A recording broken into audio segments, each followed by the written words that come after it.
are in Dubai, where everything is bigger and better. The thing that we're most tempted with here in Dubai is to compare ourselves with others. Every single day I drive my Honda, and right beside will be a Ferrari on one side and a Lamborghini on the other side. We're always tempted to compare ourselves to others, trying to figure out where we are, where do we fit into all of this. But you see, there's no win in comparison. It's kind of like chasing after the wind. Do you ever catch the wind? No, right? You always are wanting something more. So where's this middle ground from striving to be the best that we can be and just folding our hands and giving up? Let's talk about that today.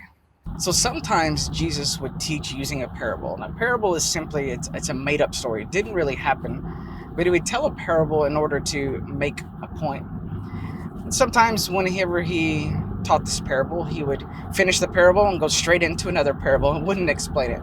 Sometimes he would explain the parable right after he taught it. Sometimes he would tell the parable and just walk away and then show up to his disciples a little bit later on and say, hey, did you get what I was talking about? And they're like, no. And he would explain the parable. So in today's parable, Jesus will tell the parable and he doesn't explain it. He goes right into the next one.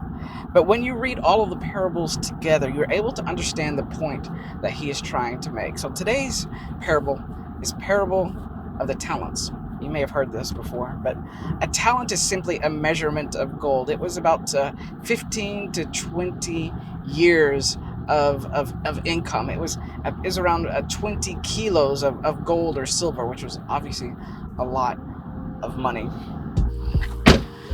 All right, so we're going to read from Matthew chapter 25, verse 14. Again, this is a parable. This is a made-up story. So Jesus says this. Again, he's talking about the kingdom of heaven, will be like a man going on a journey who called his servants, and here's the key word, he entrusted his wealth to them. He didn't give it to them and say, hey, I'm going to leave. I want you to do with my money what I would do with my money. To one he gave 5 bags of gold, to another 2 bags, and to another 1 bag. And here's a key phrase here, each according to his ability. Now, if you're a manager, you get this. You have different people in your company. Some are very trustworthy with what they do to handle whatever you give them, and they do it really well. So yeah, you're going to give those people more things. And if there's other people, you're like, yeah, they're up and coming. You're going to give them a little bit of responsibilities. And then they have that one guy, you're like, I'm just going to give you a little bit. So I'm going to paraphrase here about what happened next. So the guy with 5 bags, he goes and he invests that money and he earns double. He earns double on what he was given. The guy with 2, same exact thing. He goes and invests his money and he earns double. And the guy with 1 bag, he's a little bit scared. And so what does he do? He actually goes and he buries his gold. He doesn't earn anything on return. So then after a long time, the Bible tells us, after a long time. You see, after a long time, whenever it's written in the Bible, it means a lifetime, your entire life, the end of your life.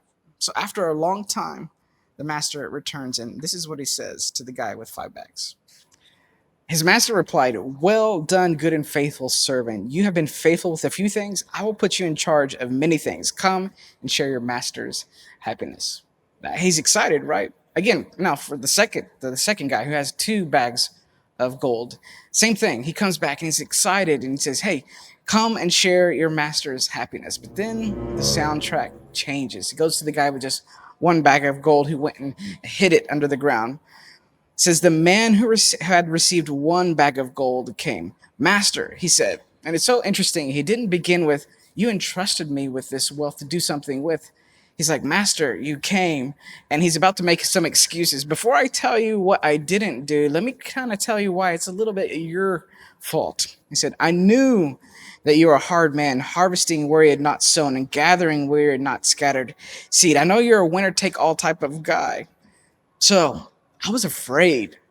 Now, before you get mad at me, I need you to understand that it's kind of your fault. I was afraid, and I went out and hid your gold in the ground. See? Here is what belongs to you. It's not what was entrusted to me. It was, here's what belongs to you. Now the master replied something different this time. He said, you wicked, lazy servant. And I think another word, the better translation instead of wicked is worthless. You worthless, lazy servant. He wasn't mad at him because he did something bad. He was mad at him because he didn't do anything. He didn't even go and invest his money with the banker to get some type of return on the investment. He just didn't do anything. So what's the bottom line? What is the point that Jesus is trying to make? I think for me it's this, that what you have is less important than what you do with what you have. That what you have, what God has entrusted to you, is less important than what you actually do with what God has entrusted to you. So when it comes to comparison, what do we do this week? What can we take away for this week?